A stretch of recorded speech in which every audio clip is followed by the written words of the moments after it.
What's up, everyone? This is NyhlekDreams, and boy oh boy do we have some bomb news here. We've got the blog for the hero system changes, and we're just going to be jumping right into all this exciting news that we've been waiting on. They finally hit us with some news about the hero loadout improvements, and we're just going to start it out here at the more heroes and more combos. Now, this is an overall generalization of the entirety of the hero loadout improvements, but it is currently the way that the hero squads are set up. It utilizes 3 slots: hero, support, and tactical, and the new hero loadout is made up of 7 components: 1 commander, 5 support team members, and 1 team perk. That's going to be your primary, and instead of 3, you've got 5 support team now, and 1 new team perk that they're going to be adding to the game. Now, heroes also no longer have a full set of static perks, which define their gameplay. Instead, they're focused on a specific perk, and you can mix and match perks to better fit your playstyle. This is basically just them giving us the personalization to play how we want. But let's go ahead and scroll on down, and we'll hit the commander here. Now, your commander is basically going to be your primary hero you're playing during the mission. This hero will determine your abilities, class perks, more on those later, and a commander perk. The commander perk unlocks when a hero is evolved to 2 stars, and it's a serious upgrade to the standard perk. Your commander plays an important role in your loadout, as commander perks pack a major punch. Now, basically, this is just going to give us 1 perk to focus around instead of a big list of passive perks, and we can see here in the screenshot that Bladestorm Enforcer's got the Coup Annihilation, and for Steel Wool Sid, anyone that's a very big fan of Steel Wool Sid, they know all about the Kinetic Overload and how that's his main focus. They're basically just kind of condensing it down. Instead of having a bunch of passive perks, you're going to be having 1 focus now. So I think that's a great thing. This will give us a somewhat of a personalization to be able to have a main goal to focus on, the type of gameplay that we want to play, and then they'll allow us to have different slots afterwards. But we'll go ahead and move on to the support team, which is going to be the makeup of your, the whole entirety of your class, your loadout.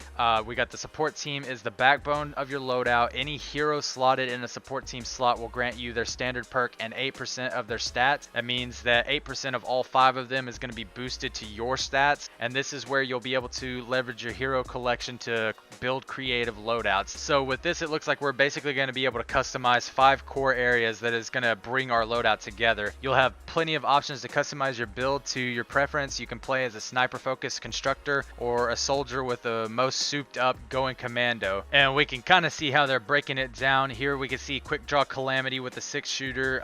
We all know about make it rain on urban assault. We're going to be able to basically customize some core components of our loadout to be able to get the type of playstyle we're going to be going for, whether it is, focus more around the weapon, the abilities, or just really anything that you're going to be trying to put together just to be able to suit your own playstyle. We'll go ahead and head down to class perks. Each class has a set of class perks which make up the shared traits of each class. If you're playing a constructor, you should always feel like one, but it's important to us that we have the tools to express how you play as a constructor. Class perks establish the core of each hero class without putting unnecessary restrictions on your gameplay choices. For example, base has been converted from an ability to a constructor class perk. As a result, all constructors can access base through the trap wheel. So it's looking like instead of having just a passive perk that will allow you to be able to use abilities, they're going to try and take those away and add it as a passive trait to the class itself.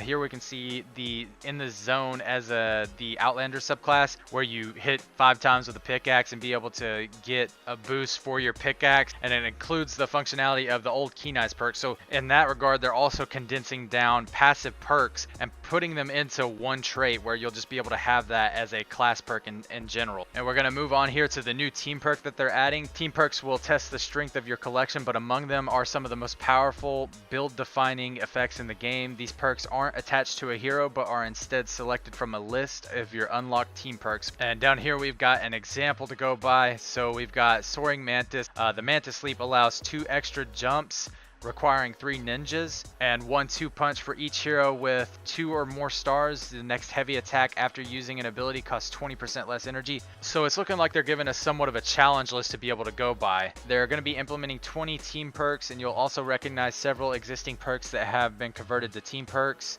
So some of our old perks are going to be moved over into team perks, and right here the mythic heroes have a special role in the hero loadout. The thing that sets mythic heroes apart is they always grant you access to a new unique team perk when you acquire them. Future mythic heroes may even require that you complete a quest for them before they teach your team new combat tricks. To me, this is actually really interesting because it's giving us somewhat of another objective to go do in the game, to be able to acquire some of the things that we might want to try and personalize our our loadouts with. And I do think that that's a pretty cool thing to add, to give us a task to go for, to be able to give us that personalization, to unlock something that we might want to actually add into the way that we want to play. And we'll go down to switching loadouts.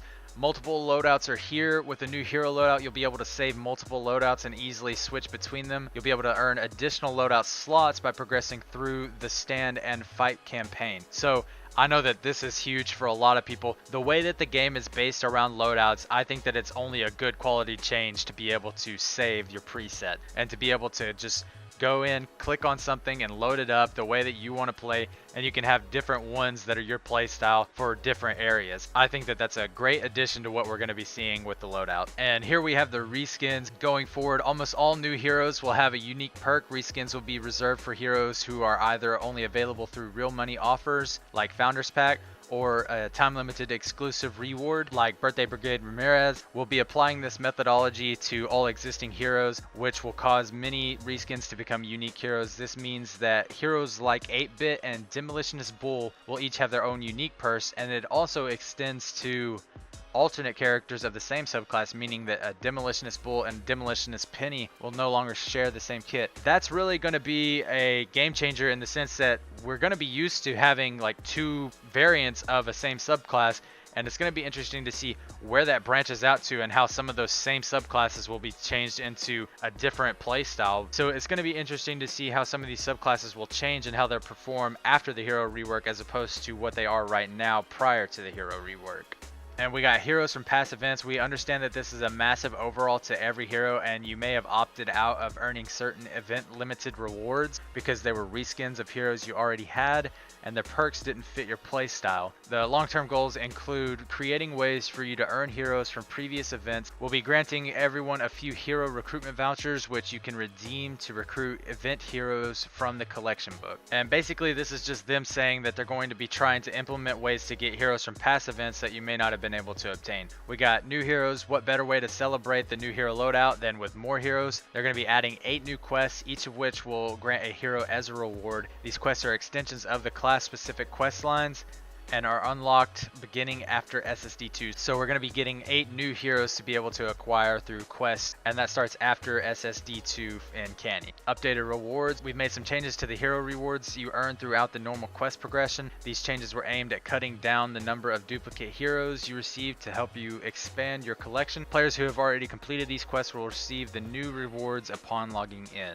Playing catch up, we want you to be able to jump right into building new loadouts and try them in the game. In order to help with this, we'll be granting everyone a bunch of hero XP and evolution materials based on your account level. We're also including recruitment materials, manuals, and flux so you can recruit a few new heroes from the collection book. And that's pretty awesome for people that may not have been able to prepare so much for this new hero rework. They're going to be giving a lump sum of manuals, flux, hero XP, and evolution materials so that you don't have to be sitting out. You can kind of just get right into being able to level up some heroes. And we got the updated economy. Our goal is to create more opportunities for you to try new builds and experiment with new heroes. We felt the existing mission rewards were making this too difficult, so we've significantly increased hero XP, schematic XP, and survivor XP rewards. I'm sure that's going to make a lot of people happy. Item reset feature.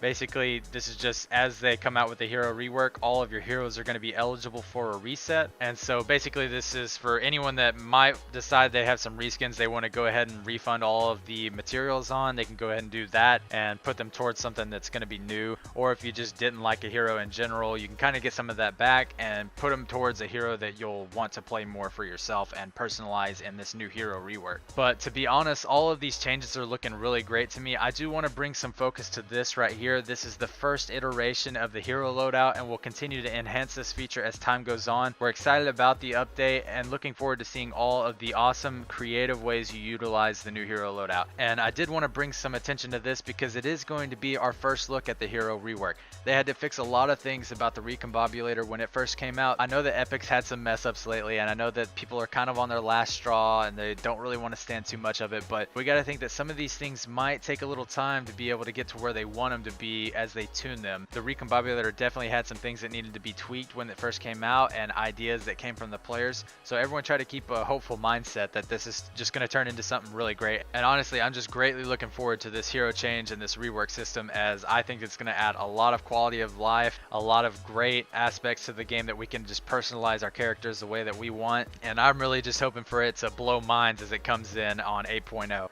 But that's all the information we have here. I'm really interested to know what you guys think about the changes to come, so let me know in the comments, and thank you all for watching. I'll see you next time.